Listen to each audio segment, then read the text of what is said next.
Electro homeopathy के अध्ययन के क्रम में आज हम रिंग वर्म के बारे में अध्ययन करेंगे।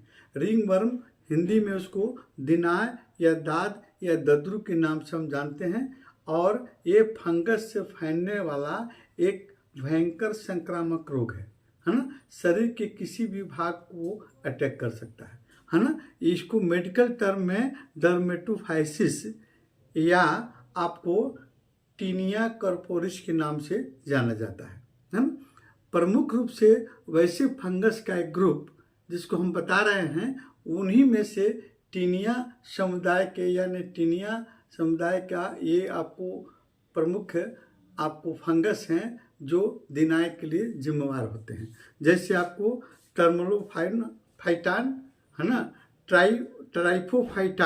ट्राइफोफाइटान और माइक्रोस्पोरम है ना, और साथ साथ में एपिडर्मोफाइटान है ना। ये सब जो हैं आपको टीनिया ग्रुप के ही आपको फंगस हैं है ना, और इसके माध्यम से आपका दिनाय फैलता है।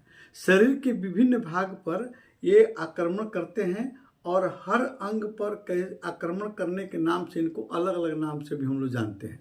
जैसे टीनिया कार्पेटिस, ये सिर की त्वचा की बालों के जड़ों में अटैक करता है और बालों को वहाँ से मतलब बाल वहाँ से उड़ जाते हैं, गिर जाते हैं। वहाँ अगर बढ़िया से हम अगर ध्यान से देखते हैं तो वहाँ फंगस का एक झुंड दिखाई देता है ना, और यहाँ आपको बाल गिर जाते हैं।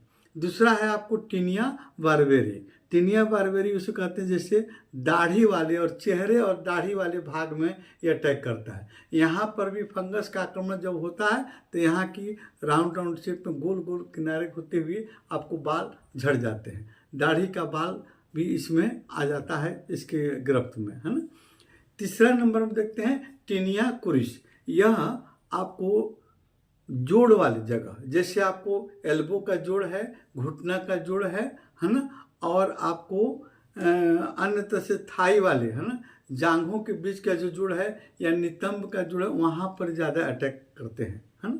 और चौथे नंबर में है टीनिया पैडिस। टीनिया पैडिस जो है हमारे अंगुलियों में या तलों में, जो हम लोग नंगे पांव जब चलते हैं या जहाँ पर ये संभावना रहती है कि ये फंगस जहाँ पर आता है, जैसे नमी वाले जगह पर, जैसे बाथरूम है, स्विमिंग पूल है, वहाँ पर हम नंगे पांव जाते हैं तो फिर वहाँ भी आपको पैर के आपको निचले भाग में अंगुलियों में ज़्यादातर अटैक करता है।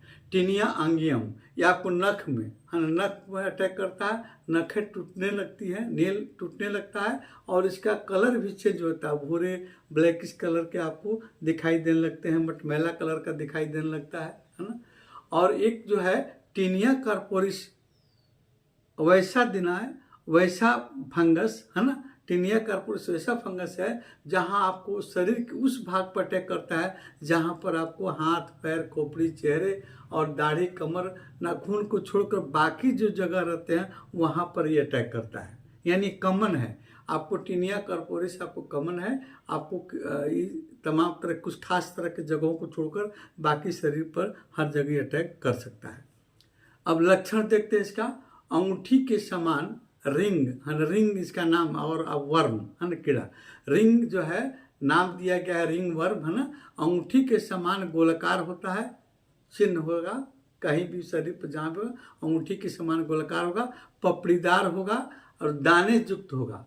अत्यंत खुजली होगी उसमें है ना, उभरा हुआ दाना है ना, और किनारा किनारा लाल या भूरा और रंग का हो जाना है ना। बीच में लगता है कि बिल्कुल मुलायम चिकना हो गया, लगता है कि बीच में दिनाय है ही नहीं है उसके अंदर वाले भाग में।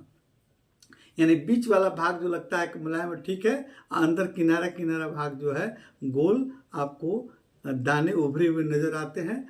अच्छा, इसके बाद में खुजली करने पर इसमें चिपचिपा तरल पदार्थ भी निकलता है ना। इस भाग में जलन भी होता है कभी कभी पैर के अंगुलियों के बीच में, और आपको ये अटैक करता है। कभी कभी पैर के अंगुलियों के बीच में भी आता है, उसमें उसके अंगुलियों के बीच में आपको रंग सफ़ेद जैसा हो जाता है। अब देखते हैं ये फैलने का कारण क्या है ना। फैलने का माध्यम हम लोग देखते हैं कि ये फंगस कैसे फैलता है। जब भी जानवर से आपको पालतू कुत्ता, बिल्ली के संपर्क में आने पर जो संक्रमित जानवर हैं, जैसे कुत्ता आपके घर पर है और वो संक्रमित है दिनाय से, या आपका बिल्ली है या नेवला है, आप जिसको पालते हैं उसमें अगर आपको रिंग वर्म से आपको संक्रमित है, उसको आप संपर्क में जाते हैं, उसको टच करते हैं तो फिर आपको रिंग वर्म हो सकता है। इसके अलावा आपको व्यक्तिगत है ना संक्रमित व्यक्ति के से संपर्क में आने पर है ना, या संक्रमित व्यक्ति के सामान है ना, कोई सामान जैसे कंघी है, नेल कटर है, तौलिया है या अन्य कपड़ा आपको या बिस्तर पर संपर्क जब होता है, हम लोग वहाँ उसको अटैच करते हैं या उसके साथ हम मिलते हैं या उसको हम आदान प्रदान करते हैं, तभी ये आपको रोग फैल जाता है। बचाव कैसे करेंगे? नियमित स्नान कीजिए है ना, साबुन शैम्पू का प्रयोग करना है ना। अपना तौलिया, साबुन या कंघी, नेल कटर को शेयर मत कीजिए। आप किसी को आप दे रहे हैं, हो सकता है कि उसको आपको मतलब रिंग वर्म हो तो उससे भी आपको ये फैल सकता है। नमी युक्त कपड़ा मत पहनिए है ना, चुस्त कपड़ा नहीं पहनना है या भींगा हुआ कपड़ा ज़्यादा देर तक नहीं पहनिए। विटामिन डी की कमी को उसको भी आप पूरा कीजिए शरीर में, तब आप ज़्यादातर सुरक्षित रख सकते हैं रिंग वर्म से।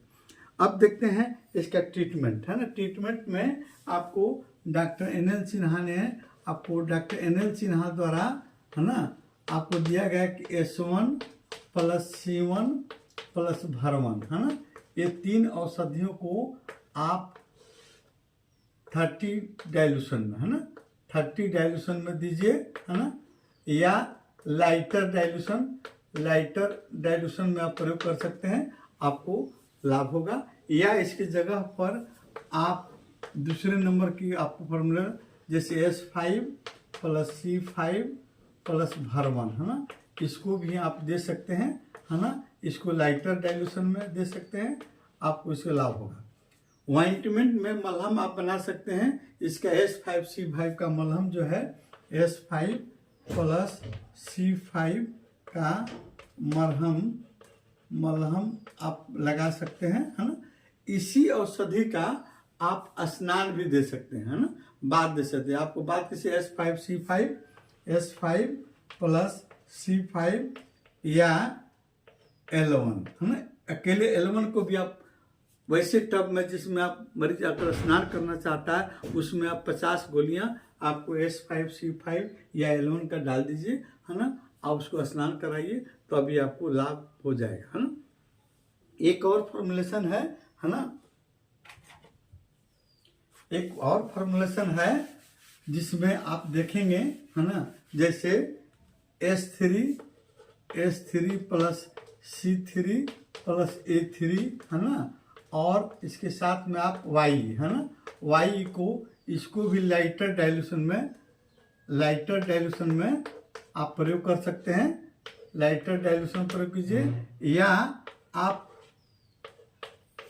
कभी कभी जो है आपको केवल S1 है ना, S1 और C1, केवल S1 या C1 S1 और C1 को अल्टरनेट करके है ना, अल्टरनेट करके आपको इसको भी 30 डाइल्यूशन